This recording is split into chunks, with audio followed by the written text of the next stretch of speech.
അങ്ങനെ പാർലമെന്റ് ഒരിക്കൽ അംഗീകരിച്ചു കഴിഞ്ഞാൽ അത് വിജ്ഞാപനം ചെയ്യുന്നത്, ഒപ്പിട്ട് വിജ്ഞാപനം ചെയ്യുന്നത് പ്രസിഡന്റാണ്. അങ്ങനെ വിജ്ഞാപനം ചെയ്ത് കഴിഞ്ഞാൽ notification is issued, that list is deemed to be scheduled. അത് അങ്ങനെ വിജ്ഞാപനം ചെയ്ത് കഴിഞ്ഞാൽ അത് അന്തിമമാണ്. ആ ലിസ്റ്റിൽ അത് തൊടാൻ പറ്റില്ല. അത് പട്ടിക ലിസ്റ്റായി കണക്കാക്കപ്പെടണം.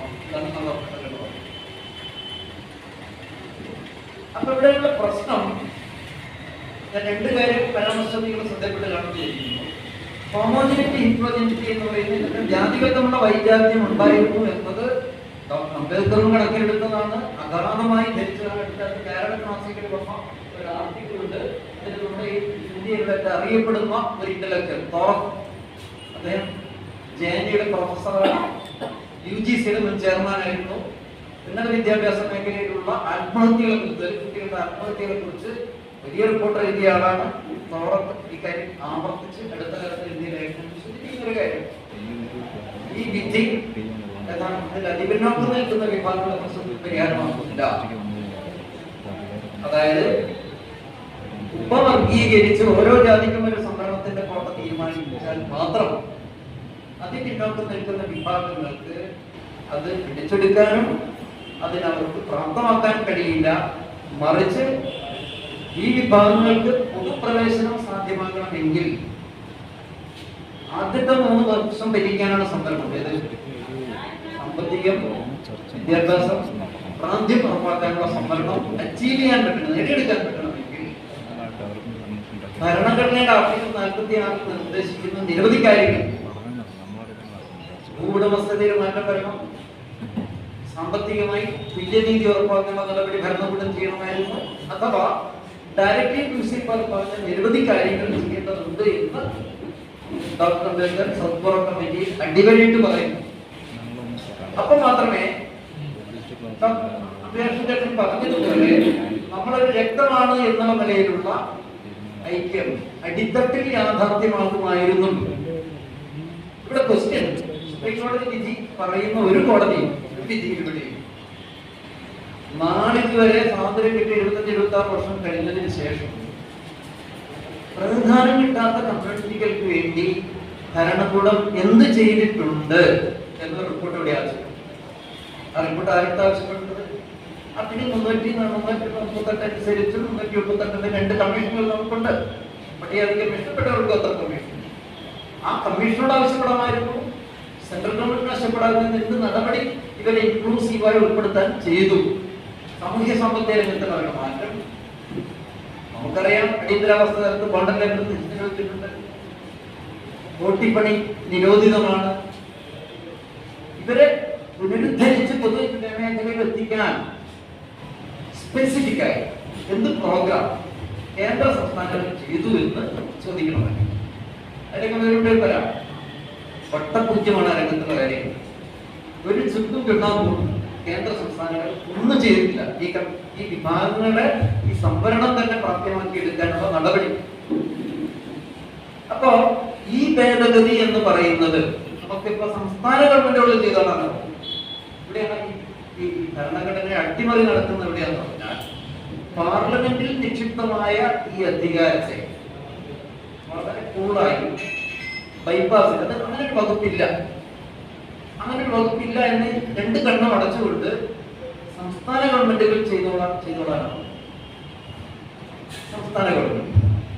സംസ്ഥാന ഗവൺമെന്റുകൾക്ക് ഇല്ലാത്ത അധികാരം ഉപയോഗിച്ച് അവരോട് പട്ടികജാതി പട്ടിക വിഭാഗങ്ങളെ ഉപവിഭാഗങ്ങളായി തിരിച്ചോളൂ. അവരുടെ ഇടയിൽ ഭിന്നാഭാവസ്ഥയുണ്ട് എങ്കിൽ നിങ്ങൾ കണക്ക് ശേഖരിച്ചോളൂ. കണക്ക് ശേഖരിച്ചതിന് ശേഷം ഉപവിഭാഗങ്ങളെ ഒരു ജാതിക്കോ ഒരു കൂട്ടം ജാതികളെ ബ്ലോക്കായി തിരിച്ചോ ചെയ്തുള്ളൂ എന്ന് പറയുന്നിടത്താണ് ഇതിന്റെ ഭരണഘടനാ വിരുദ്ധത. രാജ്യത്ത് ഇപ്പം നായാടി, ചക്രിയും, ജലനദിയാർ കമ്മ്യൂണിറ്റികൾക്കെല്ലാം തന്നെ പുനരുദ്ധാനം വേണ്ടവണ്ണമില്ല എന്നുള്ള അഭിപ്രായക്കാരാണ് നമ്മളെല്ലാം ഉണ്ട്. വ്യക്തിപരമായി കഴിഞ്ഞ 25-30 വർഷമായി ഞാൻ പ്രവർത്തിക്കുന്ന ഒരു ഏരിയ ഇത്തരം കമ്മ്യൂണിറ്റികളുടെ പേഴ്സണലി ചലഞ്ച് ചെയ്യണം. ആ കമ്മ്യൂണിറ്റിയിൽ ഒരു കാര്യം അങ്ങനെ പ്രവർത്തിക്കുന്നില്ല. ഏതാണ്ട് 1 മാസം മുമ്പിൽ രാജസ്ഥാനിരിക്കുന്നു വൃത്താരം അദ്ദേഹം സഹപ്രവർത്തകരും കണ്ടെത്തിയ ഒരു കാര്യം എൻ്റെ അടുത്ത് വിളിച്ച് പറഞ്ഞിരുന്നു. ആദ്യമായി നായാടി കമ്മ്യൂണിറ്റിയിൽ നിന്ന് 90-90% മാർക്ക് ജയിച്ചു. ആ കൊച്ചിന് സയൻസ് പഠിക്കണം എന്ന് താല്പര്യമുണ്ടെന്ന്.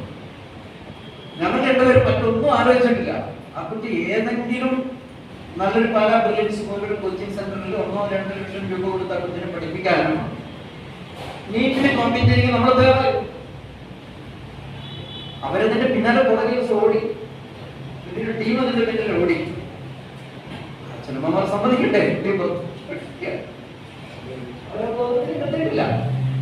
കമ്മ്യൂണിറ്റി അടച്ച് ആക്ഷേപിക്കല്ലേ. അതാണ് അവസ്ഥ. ആ കമ്മ്യൂണിറ്റി കിട്ടേണ്ട എന്തെങ്കിലും അവസരങ്ങൾ കഴിഞ്ഞ 10 വർഷമായി ഉണ്ടാകുകയും അതിൽ നിന്ന് കുറെ പി ജിക്കാരും കുറെ പി ജി ചെയ്ത് ആളുകളും ലോവർ ഗ്രാജുവേറ്റ്സ് എല്ലാം വന്ന് അങ്ങനെ കിട്ടേണ്ടിയിരുന്ന അവകാശങ്ങൾ മറ്റുള്ളവർ വാങ്ങിച്ചെടുക്കുകയും അവരോട് കമ്പീറ്റ് ചെയ്യാൻ പറ്റാത്തതിന്റെ പേരിലാണ് ഇവർക്ക് അവസരം നിഷേധിക്കപ്പെട്ടത് എന്ന് പറയുകയാണെങ്കിൽ അത് ശരിയല്ല. ഇതേപോലെ തന്നെയാണ് എൻ്റെ കയ്യിൽ 2016 കണക്കുണ്ട്. ഇത് പട്ടികജാതി ഒരു ഡാറ്റ പുസ്തകമാണ്. ഇത് 2011 സെൻസസ് റിപ്പോർട്ടിന്റെ ബേസ് ചെയ്തിട്ടാണ്. ഒരു കുഴപ്പമുണ്ട്. ഓരോ കമ്മ്യൂണിറ്റിയിൽ എത്ര ഗ്രാജുവേറ്റ്സ് ഉണ്ട്, ഓരോ കമ്മ്യൂണിറ്റിയിൽ എത്ര പി ജിക്കാരുണ്ട്, എത്ര ജോലി ഉള്ള പ്രാന്ത്യം പറഞ്ഞിട്ടില്ലെങ്കിലും പട്ടികജാതി വികസനത്തിന് വേണ്ടിയുള്ള ചില ടൂൾസ് ഉണ്ടാക്കുന്നതിന് അവർ ചെയ്തത് നമ്മളൊക്കെ ഒരു കണക്കാണ്. ഇതെല്ലാം ഡ്രോപ്പ് എത്രയുണ്ടെന്ന്.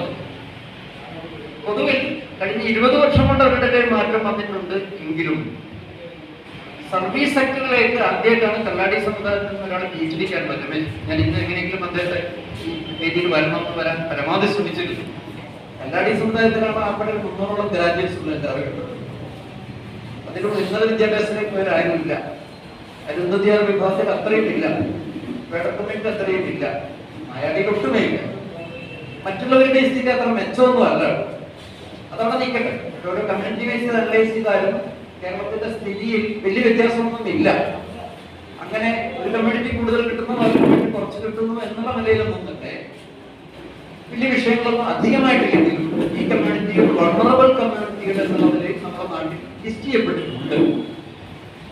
അതിനുള്ള പരിഹാരം ഈ പട്ടികജാതി ലിസ്റ്റ് പൊട്ടിക്കലാണോ എന്നതാണ് നമ്മുടെ മുമ്പിലുള്ള പ്രശ്നം. അതിന്റെ ഭരണഘടനാവിരുദ്ധ, അതിന്റെ അപകടം എവിടെ എത്തുന്നു എന്നുള്ളതാണ് നമ്മുടെ മുമ്പിലുള്ള അതരായ പ്രശ്നം. ഇതിന്റെ ഒരു ലീഗൽ ഹിസ്റ്ററി വേണ്ടതിനെ കുറിച്ച് വിശദീകരിച്ചു വീണ്ടും നിങ്ങളുടെ ഓർമ്മയിലേക്ക് കൊണ്ടുവരാൻ ശ്രമിക്കുകയാണ്. ഈ പ്രശ്നം ആദ്യം ആരംഭിക്കുന്നത് ആന്ധ്രയിൽ. അതാണ് ഈ ചെന്നൈ വേഴ്സസ് ആന്ധ്രാപ്രദേശ് കേസ് എന്ന് പറയുന്നത്. ആന്ധ്രാപ്രദേശിലുള്ള കേസിൽ ഉള്ള 2 കണ്ടന്റിങ് കമ്മ്യൂണിറ്റി, 2 തർക്ക കമ്മ്യൂണിറ്റി എന്ന് പറയുന്നത് മാല ആൻഡ് മടിയ. നിങ്ങൾ ഫോണിൽ ഗൂഗിൾ ചെയ്തൊന്ന് കിട്ടും. മാല ആൻഡ് മടിയ കമ്മ്യൂണിറ്റിയുടെ പോപ്പുലേഷൻ എത്രയാണ്? ഏതാണ്ട് 6 ലക്ഷമാണ് 2 പേരും ഉള്ളത്. ചെറിയ വ്യത്യാസം ഉണ്ടാവും. ഒരു കമ്മ്യൂണിറ്റി ഈ പരമ്പരാഗതമായിട്ട് പാത്രങ്ങളൊക്കെ ഉണ്ടാക്കുന്നു. മാല അവരത് വിശ്വാസപരമായിട്ട് മാല എന്ന് പറയുന്നത് ഇങ്ങനെ ദൈവം കൊടുത്താണ് പ്രഭാകരൻ ഈ ശരീരങ്ങളെല്ലാം തട്ടാൻ കമ്മ്യൂണിറ്റി പറയുമ്പോൾ ഇത്തരം കമ്മ്യൂണിറ്റികളും ഏതാണ്ട് പട്ടികജാതികൾ മെച്ചപ്പെട്ട ആളുകളാണ്. ഈ കമ്മ്യൂണിറ്റി കർണാടകത്തിലും ആന്ധ്രയിലുമുണ്ട്. പിന്നീട് തെലങ്കാനയായിട്ട് വിഭജിച്ചത് കോസ്റ്റൽ ഏരിയ, മറ്റേ ആന്ധ്രയിൽ തന്നെയാണ് തന്നിട്ടുള്ളത്. കർണാടകത്തിലേക്ക് വ്യാപിച്ച കുറച്ച് കമ്മ്യൂണിറ്റികൾ മാല പഠിക്കാൻ പിടിയുണ്ട്. തമിഴ്നാട് നമ്മുടെ നാട്ടിൽ നമ്മൾ മനസ്സിലാക്കേണ്ടത് ഈ ആന്ധ്രാപ്രദേശിൽ ചെന്നൈ വേഴ്സസ് ആന്ധ്രാപ്രദേശ് കേസിൽ 2 കമ്മ്യൂണിറ്റികളും ഒരു രീതിയിലും നായാടി, ചക്ലിയ, കല്ലാടി, വേടൻ തുടങ്ങിയ കമ്മ്യൂണിറ്റികളുമായിട്ട് താരതമ്യം ചെയ്യാൻ പറ്റാത്ത നിലയിൽ താരതമ്യേന മുന്നിലുള്ള കമ്മ്യൂണിറ്റി. ഇതൊരു വസ്തുത എന്ന് പറഞ്ഞാൽ ശരിയെന്ന് എനിക്ക് അറിഞ്ഞൂടാ. ഇപ്പൊ രാജസ്ഥാനില് 2 കമ്മ്യൂണിറ്റികൾ തമ്മിൽ വലിയ അടി നടക്കുന്നുണ്ട്. അദ്ദേഹത്തിന്റെ പരാമർശം മീണയും ഗുജാറും കുറെ വർഷങ്ങളുടെ നീങ്ങുന്നു. മീണ കമ്മിറ്റി ST യിൽപ്പെട്ടവരും താരതമ്യേന ഭൂമിയുള്ളവരും സമ്പത്തുള്ളവരുമാണ്. ഗുജാറുകൾ OBC ആണ്. അവർക്ക് ഏറെക്കുറെ മനസ്സിലാക്കുന്നത് OBC ആണ്. 2 പേരും ഇവർക്കും ST സ്റ്റാറ്റസ് വേണമെന്ന് പറഞ്ഞിട്ടുള്ള ഘോര യുദ്ധമാണ് നടക്കുന്നത്. അവിടെ അവർ സബ്ക്ലാസിഫിക്കേഷൻ ആവശ്യപ്പെട്ടിട്ടില്ലെങ്കിലും ഗുജാറിന് പദവി വേണം എന്ന് അവർ ആവശ്യപ്പെടുന്നു. ചെറിയ കമ്മിറ്റി എന്നല്ല, ഭയങ്കര മത്സരശേഷിയുള്ളവരും അത് ഇന്ത്യയിലുള്ള IAS തസ്തികയിലും പിന്നെ നീറ്റിലൂടെ വരുന്ന MBBS സ്ട്രീമിലും എഞ്ചിനീയറിംഗ് സ്ട്രീമിലും ഹയർ എഡ്യൂക്കേഷൻ മേഖലയിൽ മുഴുവൻ തന്നെ ഇന്ത്യയിലുള്ള 7% തസ്തികയിലേക്ക് മത്സരിച്ച് മുന്നിൽ നിൽക്കുന്നവരാണ് വീണത്. അപ്പൊ അവിടുത്തെ ഓഫീസിയോട് അവർക്ക് മത്സരിക്കാൻ പറ്റുന്നില്ല. കേരളത്തിലുള്ള ഒരു ST കമ്മ്യൂണിറ്റി 40 കമ്മ്യൂണിറ്റികളുണ്ട്. ഇവിടെ ഏറ്റവും മുന്നിൽ നിൽക്കും മലയാളികൾ ഉൾപ്പെടെ ഈ മേഖലയിൽ കയറി പറ്റാൻ പറ്റില്ല. അപ്പോ ഓരോ നാട്ടിലും പലതരത്തിലുള്ള കമ്മ്യൂണിറ്റി ക്ലാഷസ് ഉണ്ട്. ഞാൻ വലിയവൻ, മറ്റവൻ ചെറിയവൻ, എനിക്ക് അവസരം കുറവ് എന്നുള്ള തരത്തിലുള്ള വിഷയങ്ങൾ അവിടെയുണ്ട്. ചെന്നൈ കേസ് വരുന്നത് ആന്ധ്രയിൽ നിന്നുള്ള കേസാണ്. ചിന്നയ്യ എന്നത് പ്രൊനൗൺസ് ചെയ്യാൻ പറ്റും. എന്തായാലും അങ്ങനെ ഈ രണ്ട് നമ്മുടെ ഇവിടുത്തെ കൊലയിലും സംഭവം ഏതാണ്ട് 6 ലക്ഷം 7 ലക്ഷം ഉണ്ടെന്നാണ് ഉദ്ദേശം ഒരു കണക്ക്. ആ രണ്ട് കമ്മ്യൂണിറ്റികളും ഞങ്ങൾക്ക് ഉപസംവരണം വേണം എന്ന് വാദിക്കുക എന്ന് നമ്മൾ സങ്കല്പിക്കുക. എന്ന് പറയുന്നത് പോലെ ഉള്ള അവസരങ്ങൾ ഞങ്ങൾക്ക് തുല്യമായി പങ്കിട്ട് തരണം എന്ന് പറയുന്നതായിരുന്നു അവരുടെ ഒരു വാദം. ഈ വാദമാണ് ഇന്ത്യൻ ജുഡീഷ്യറിൽ ആദ്യമായി പട്ടികജാതി ലിസ്റ്റിനെ 2 ഘട്ടങ്ങളോ 3 ഘട്ടങ്ങളായി തിരിക്കണം എന്ന് പറയുന്ന വാദം. ഈ വാദം വരുന്നത് എവിടെയാണെന്ന് പറഞ്ഞാൽ തനി ജാതിവാദമാണ്. ഓരോ ജാതിക്കും സംവരണം വേണമെന്ന് പറയുന്ന അപകടകരമായ വീക്ഷണത്തിൽ നിന്നാണ് ആന്ധ്രയിൽ വരുന്ന കേസിന്റെ പശ്ചാത്തലം മനസ്സിലാക്കുന്നത്. അതിനെ മറച്ചു വെച്ചുകൊണ്ടാണ് സുപ്രീം കോടതി വിധി പറയുന്നത്. ഇത് ഈ വേടന്റെയും നായാടിയുടെയും പരിഹരിക്കാനാണ് ഞങ്ങളിത് ചെയ്യുന്നതെന്ന് പറയുന്ന വ്യാജമായ അന്തരീക്ഷം ഉണ്ടാക്കുന്നത്.